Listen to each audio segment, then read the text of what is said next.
So it is a new year. Lots of opportunities in 2019 for rugby fans and rugby teams to get some interesting action. But let's take a look back at the All Blacks for their 2018 season. A few things to look at: their record, how did their results go, some of the key stats as a team, some of the key players, and also a quick word on what we should expect, or perhaps what their expectations are for 2019. So, results-wise, I mean, it was a pretty good season for the All Blacks. They played 14 games and lost 2. Now, for most teams, that's a record which they can only dream of. But it's not the best record in World Rugby for 2018, that's for sure. 2 losses, 1 to South Africa at home and 1 to Ireland away. So, yeah, 1 home, 1 away. It's not many teams, excluding the British and Irish Lions recently, that have kind of gone into New Zealand and managed to pick up a result. I mean, they beat the French 3-0. They managed to put pretty good points differential over Australia home and away. Argentina didn't get close in New Zealand, nor did they do it away. So 2 losses, but also a few close games. I mean, the loss to South Africa was only 2 points. That's close. The loss to Ireland was 7. Again, close, but there was no opportunity for the All Blacks to win it.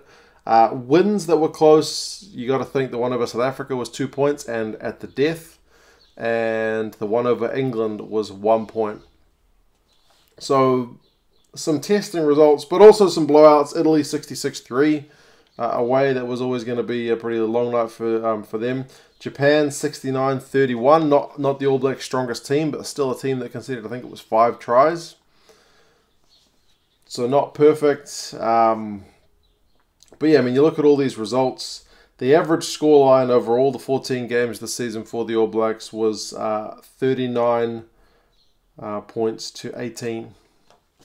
So pretty comfortable in the margins, although, as I said, some of the games were pretty close. Looking at their stats, of the 4 rugby championship teams, the All Blacks, numbers-wise, pull pretty well. They average 555 run meters a game, which is pretty high, and that is the best of the rugby championship teams. Possession and territory, even though they don't always need it to win, 53% average for both of those, which is again the highest of the rugby championship teams. But interestingly, in that loss to South Africa, New Zealand had 75% possession and 79% territory, still managed to lose. But also in that loss to Ireland, 48% possession, 47% territory. So 2 games that were quite different in terms of how much the All Blacks had the ball, but still neither time the All Blacks were able to get it done. Tackling percentage is 82.1, highest in the Rugby Championship. No, second to South Africa. It's by like 0.1%. Very tight. Penalties conceded, they're either you can look at it as first or fourth. They're the lowest, so that's the best of the 4. You don't want to be conceding too many penalties, at about 8.1 a game. Their line-out is the second best in the Rugby Championship teams over the year, 88%, so pretty reliable. South Africa, again, is slightly higher. I think it's still 88 point something. Offloads, they offload more than any other Rugby Championship team with an average of 10.5. And the goal kicking, which is one that perhaps you might have thought is one of New Zealand's weak points, because you look at 33% goal kicking in that loss to South Africa in Wellington. One of the games against France was 45%. A couple others, like 57%, kind of hold things back. But average overall, goal kicking wise for New Zealand, 78.3, second best in the Rugby Championship behind Argentina. So kind of unexpected there, but if you look since that run where Bodie didn't have the best night in Wellington, kicking stats 83, 88, 71, 82, 100, 100, and 80. Not all those are Boden Barrett. Obviously, one of the games was in Japan. He didn't play, but only one below 80 of those those kicking performances. So prone to the odd bad night, but it seems for the most part the numbers aren't actually all that bad. I suppose as an All Blacks fan, you just worry if that bad night is going to happen in a situation where there's no coming back from it, such as a World Cup. But hey, the stats for the All Blacks all look pretty good. How about some key players? Well, in terms of, again, stats, Rieko Ioane proves to be one of the key strike weapons of the All Blacks. I had a look through all their performances. Obviously, not everybody played in every game. It was a bit of shuffling around, but the number one guy for getting you run meters and tackle busts was easily Rieko Ioane. 7 of the games, he was the top meter gainer out of only 14 games played, and he didn't play in every game. Top defenders beaten, again, Rieko Ioane was 5 times. He was the All Blacks' number one guy. Ben Smith was also up there with 3. Goodhue and Beauden Barrett both had a couple, but yeah, Rieko Ioane is definitely the number one strike weapon. I mean, also as a Ben Smith, Jordie Barrett, Naholo also all pulled pretty good numbers. Defensively, tackling, it's interesting that the All Blacks, unlike some of the other teams, don't actually have like 1 or 2 players who make the lion's share of the tackles. Partly it's the rotation of the squad, but there's not one guy who really stands out. A couple of times Sam Cane was the top tackler. Sometimes it was Ardie Savea. Kind of no surprises with those guys. Sam Whitelock, Ryan Crotty. Those guys were up there. Fafita, Moody, Frizzell, Goodhue, Scott Barrett. They've all had times when they've been the team's top tackler. So collectively as a unit, that seems to be their main thing. And likewise with missed tackles, there's not one, and we'll get to that when I look at some of the other teams, there's not one kind of seemingly weak point.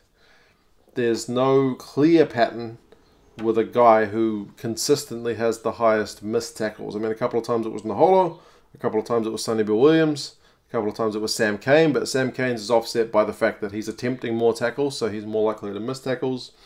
Bodie's on there, Rieko Ioane's on there, Franks is on there, Savia's on there, Anton Leonard-Brown is on there. The list goes on. There's a lot of times, multiple guys miss tackles, but no clear and obvious weak point there. So, yeah, it's interesting. I mean, it's a year when the All Blacks tried a whole lot of players. Carl Tu'inukuafe's story has been a great one that's been talked about a lot. His kind of coming onto the scene as a contender at the international level was, pretty unexpected. All Blacks did have a whole lot of injuries to props in 2018, so it's good to see that they're still able to bring guys through. Likewise with, what's his name? Ta'avao. I mean, he was a reject from the Wallabies after not being able to get a gig in Auckland. Went across the ditch, couldn't maintain a gig there, and then he became an All Black in 2018. So it was an interesting year in that regard. What do we look for 2019? I think there's a few questions we'll be looking at. Who's the guy who's going to start at number 9? You'd have to say Smith is still the favourite. Didn't have his best 2018. But there are some who will say Perenara, coming off the bench, is able to use that bit of bulk to impose himself on the game. So he looks good for 20, but he can't carry a game for the 80. It remains to be seen who the All Blacks go with.